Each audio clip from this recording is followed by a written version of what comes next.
अस्सलाम वालेकुम जी, कैसे हैं आप सब? होप आप सब ठीक ठाक होंगे। मैं भी बिल्कुल ठीक हूँ और बहुत अरसे बाद मैं वापस आ गई हूँ यूट्यूब पर, क्योंकि मुझे यूट्यूब से बाकायदा वार्निंग आ गई थी चैनल डीमोनेटाइज़ होने की। तो मैंने सोचा कि भाई नहीं, घर पे भी रहकर बोर ही होते हैं तो चलो वापस व्लॉगिंग की तरफ आ जाते हैं। कुछ टाइम से ना वैसे ही मोटिवेशन बहुत ज़्यादा ख़राब हुई पड़ी थी, कुछ भी करने का दिल नहीं करता था, घर में रह रह के बोर होते थे। कोई क्रिएटिविटी ना बिल्कुल कुछ अरसे से मेरी ख़त्म हो चुकी थी और बिल्कुल फ्रीलांसिंग में भी बिल्कुल मैंने छोड़ ही दिया था काम, और घर में भी व्लॉग्स वगैरह बनाने मैंने बिल्कुल छोड़ दिए थे। और अपना माइंड मुझे समझ नहीं आ रहा था कि मुझे अपनी प्रायोरिटीज़ क्या रखनी चाहिए। बहुत ज़्यादा डबल माइंडेड रही हूँ। लेकिन अब ना जैसे जैसे मौसम अब चेंज हो रहा है ना, इस मौसम में मोटिवेशन अक्सर ही वापस आ जाती है, और इस दफ़ा भी ऐसे ही हुआ है। मैंने सोचा कि चलो साथ कुकिंग करते हैं तो साथ थोड़ी सी आपसे बातचीत कर ली जाए। यहाँ पे मैं बिरयानी बना रही हूँ, बहुत दिन के बाद मैं दोबारा बना रही हूँ तय वाली बिरयानी। इस दफ़ा मेरा प्लान था कि मैं दूसरी पुलाव बिरयानी बनाऊँगी, लेकिन वो फिर भाई नहीं खाता शौक़ से। तो यहाँ पे मैं तय वाली बिरयानी बना रही हूँ और कुछ ग्रोसरी वगैरह शॉपिंग करके आई थी। इस दफ़ा मैं बाहर गई थी, मौसम बहुत खिला खिला था और बहुत अच्छी आज धूप भी लगी हुई थी।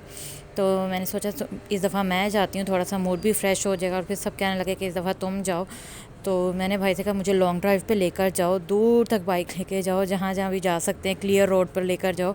मुझे मौसम एंजॉय करना है, मुझे ताज़ा हवा चाहिए, क्योंकि छत पे भी आकर इतना बैठा नहीं जाता। और छत पे भी आके बैठो ना तो साथ कंस्ट्रक्शन हो चुकी है, घर ही घर बन चुके हैं, तो ग्रीनरी अब बाहर नज़र ही नहीं आती। तो पहले तो मुझे ग्रीनरी से कोई अटैचमेंट नहीं होती थी, लेकिन अब मैं जब तक ऐसी कोई चीज़ खुली फ़िज़ा ना देख लूँ और ग्रीनरी ना देख लूँ, चहल पहल बाहर की ना देख लूँ ना, मुझे पता नहीं कुछ होने लग जाता है। तो अब आज मैं होकर आई हूँ वहाँ से, और अब बहुत ज़्यादा मैं मेंटली फ़्रेश फ़ील कर रही थी। तो मैंने सोचा कि आज अब व्लॉगिंग आज से ही कंटिन्यू करते हैं, वरना डेली कल कल करते करते ना फिर से रमज़ान आ जाएंगे, और रमज़ान से पहले पहले अक्सर मैं व्लॉगिंग शुरू कर देती होती हूँ। और इस दफ़ा तो रमज़ान के लिए भी हमने कुछ अच्छी अच्छी चीज़ें प्लान करके रखी हैं पहले से ही। और अम्मी ने जो डायरी रेसिपीज़ की तैयार करके रखी हुई थी, इस दफ़ा हम लोग वो यूज़ में लाने वाले हैं। वैसे तो हमने लास्ट टाइम भी की थी, लास्ट रमज़ान में भी माशाल्लाह हम लोग बहुत ज़्यादा हमने किचन को भी टाइम दिया था, इबादत भी की थी। और इस दफ़ा भी हम लोगों ने प्लान करके रखा है, क्योंकि हमारे घर में औरतों से ज़्यादा ना मर्दों को खाने पीने का बहुत शौक़ है। और अक्सर ऐसे ही होता है घरों में कि आदमियों की फरमाइशें ज़्यादा होती हैं औरतों की निस्बत। औरतों को एक तो ये बनाना भी पड़ता है, मेहनत भी होती है। तो कुछ ये कि औरतों को अपना नहीं इतना होता, हमें भी घर में ख़वातीन को इतना नहीं इशू होता, जो बना होता है जो पड़ा होता है खा लेते हैं। मुझे होता है कि डेली बेसिस पे बस मुझे पकोड़े मिल जाएं अफ्तारी में, लेकिन भाइयों की फरमाइश होती है कि डेली हमें अलग अलग सी चीज़ें मिलें, समोसे लाजमी मिलें। और इस दफ़ा हम लोग ने वो भी प्लान करके रखा हुआ है। आप लोगों ने रमज़ान के लिए क्या प्लान करके रखा है, मुझे उसके बारे में भी बताएं। और कुछ डिशेस वगैरह आप लोगों ने सोच के रखी हैं, कोई नई चीज़ ट्राई करना चाह रहे हैं तो वो बताएं। और मौसम चेंज हो रहा है, आप लोगों ने गर्मियों की शॉपिंग शुरू कर दी है या भी करनी है? ईद के लिए आपने क्या प्लान किया उसके बारे में मुझे बताएं, या फिर रूटीन के साथ ही फ़्लो के साथ जाने का प्लान है आपका? अच्छा जी, यहाँ पे खाना तैयार हो गया था, और खाना खाने के बाद जो मेरा चाय का कोटा होता है वो भी पूरा हो गया था।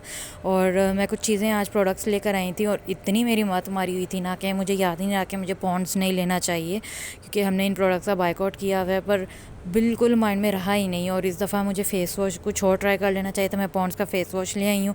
और जब मैं घर आई हूँ तो घर आके मुझे मम्मा ने याद दिलाया कि तुम ये वाला क्यों ले आई हो, कोई और देख लेती। डॉक्टर राशल का बहुत अच्छा आता है, और मुझे याद ही नहीं रहा। अब तो खैर मैं ला चुकी हूँ, तो अब मैं इसको यूज़ भी करूँगी। मैं नॉर्मल रूटीन में भी ना डेली मैं सोप नहीं यूज़ करती, फ़ेस वॉश ही यूज़ करती, क्योंकि मेरी ऑयली स्किन है। तो ऑयली स्किन वालों का तो ना एक्नी बहुत जल्दी ट्रिगर हो जाता है ना, पिंपल्स बहुत जल्दी ट्रिगर हो जाते हैं। तो मैं क्लिनजिंग के लिए भी लेकर आई हूँ। साथ में मुझे ये डर्मा का ना ये ऑलिव ऑलिव कह रही हूँ, विटामिन ई का सीरम मुझे बहुत अच्छा लग रहा था, तो मैंने सोचा इस दफ़ा ये ट्राई करके देखते हैं। ये मैंने पहले कभी लिया नहीं है, तो मैं फ़र्स्ट टाइम ये डर्मा की प्रोडक्ट यूज़ करने लगी हूँ। और साथ में मैं ये ऑलिव का ब्लैक मास्क ले आई हूँ वीकली यूज़ करने के लिए। अब मुझे ये पता है कि मुझसे पहले मेरे घर वाले सारे यूज़ करेंगे, मेरा भाई छोटा सबसे ज़्यादा यूज़ करेगा, क्योंकि हम सबसे ज़्यादा उसको अपनी स्किन केयर की पड़ी होती है, और मुझसे ज़्यादा तो उसी को ही फ़िक्र होती है। और हम लोग ये डिस्कस करके आपस में लाए थे, और मुझे वही कहा था कि इसको आप ट्राई कर लो।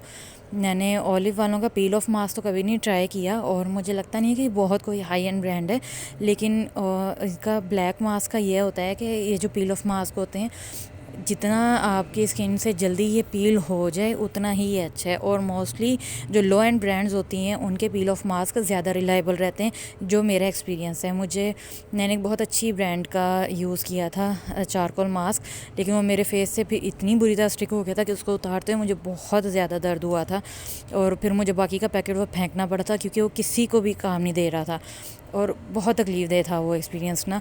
उसको इतनी मुश्किल मैंने फेस को वॉश कर करके स्क्रब कर करके उसको मैंने पील किया था। तो ये वाला मुझे लग रहा था कि चलो ये ट्यूब थी तो शायद ये अच्छा रहे, और अब तक तो मैं इसको यूज़ भी कर चुकी हूँ और बहुत अच्छा इसका रिज़ल्ट था, और बहुत जल्दी ड्राई भी हो गया था। 5 मिनट्स में आई थिंक ये ड्राई हो गया था।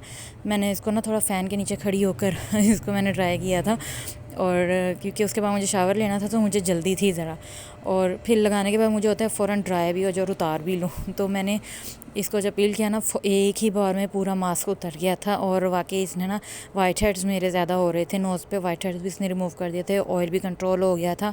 और उसके बाद फिर मैंने यही विटामिन ई सीरम लगा के मॉइस्चराइज़र लगा के इसको लॉक कर लिया था। तो ये मेरी छोटी सी अपडेट, और मुझे बताना था कि अब मेरे व्लॉग्स इंशाल्लाह आते रहेंगे। तो अगर आपको वीडियो अच्छी लगी है, या अगर आप मुझे अभी तक फॉलो कर रहे हैं, तो चैनल को लाइक कर दें, वीडियो को लाइक कर दें, चैनल को सब्सक्राइब कर दें और एक कमेंट लीव कर दें। और मैं आपसे मिलती हूँ अब नेक्स्ट व्लॉग में। Thank you so much for watching. Allah हाफिज़।